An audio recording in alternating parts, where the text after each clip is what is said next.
જય સ્વામિનારાયણ, જય માતાજી. કહેતા ભૂલી ગઈ કે આજે કાલથી ધનુર્માસ શરૂ થયો છે. તો ધનુર્માસ કોને કહેવાય એ ઘણાને કદાચ ન ખબર હોય. ધનુર્માસ એટલે એકદમ ઠંડી કડકડતી હોય અને રાત્રે કોરું માટલું હોય એને ભરી લેવાનું અને બહાર મૂકી દેવાનું. એકદમ ઠંડુ થઈ જાય એટલે વહેલા સવારમાં કહેવાય છે કે 3 વાગે ઉઠીને નાહી તોય ભલે 4 વાગે 5 વાગ્યા સુધી નાય, ટૂંકમાં દીવ ગયા પહેલાં નાહી લે એ સારામાં સારું વ્રત કહેવાય.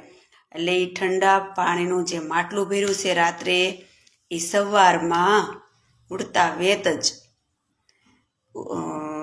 પાણી માથે રેડી દેવાનું. સ્વામિનારાયણ સ્વામિનારાયણ નાભીમાંથી નાદ નીકળવો જોઈએ. સ્વામિનારાયણ સ્વામિનારાયણ કરતું એમ નાહવાનું.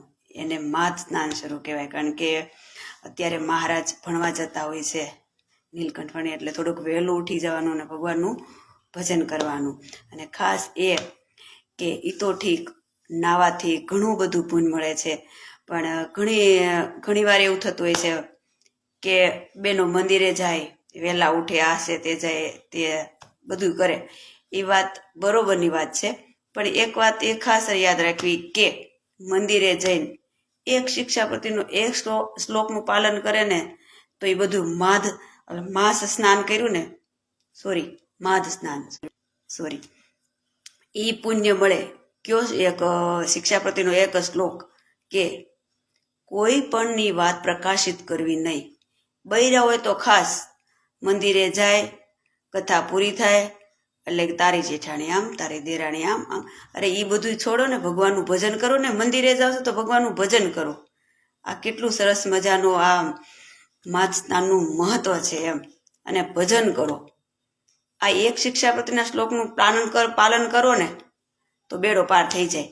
કે મંદિરે જાઓ છો, ભગવાનનું ભજન કરો છો અને કોઈની ખટપટ ન કરવી, અહીંથી આઈ ન કરવી. મહારાજે કીધું કે કોઈ પણ વાતની પ્રકાશિત ન કરવી, કોઈ પણની વાત પ્રકાશિત ન કરવી. અને કોઈને જાહેરમાં તો ટોકવું નહીં એવું મહારાજે કીધેલું છે, પણ એનું ક્યાં કોઈ પાલન કરે છે? બસ મંદિરે જઈશ, પેટ્રોલ બગાડવા જાય છે, પણ એનું કોઈ પાલન કરતું નથી. બરોબર? જય સ્વામિનારાયણ.